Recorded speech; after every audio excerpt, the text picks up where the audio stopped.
Operation thunder अंतर्गत नंदनवन पोलिसांनी छापा टाकून गांजा सेवन करणाऱ्या 7 नशेखोरांना अटक केली आहे। गोपनीय माहितीच्या आधारे केलेल्या या कारवाईत 3.5 लाख रुपयांचा मुद्देमाल जप्त करण्यात आला आहे। नंदनवन पोलिसांना माहिती मिळाली की मिरे लेआउट मधील एका घरात गांजाचं सेवन सुरू आहे।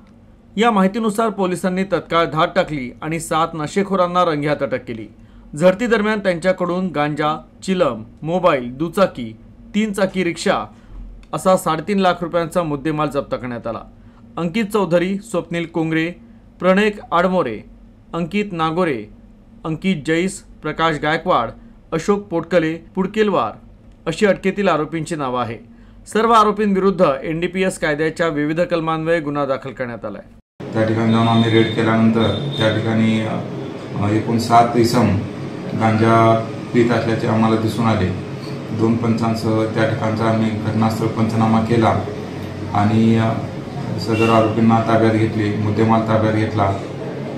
आरोपींनी वापरलेली वाहने देखील यामध्ये जप्त करण्यात आलेली आहे। असा एकूण 3,58,000 रुपयांचा मुद्देमाल जप्त करण्यात आलेला आहे।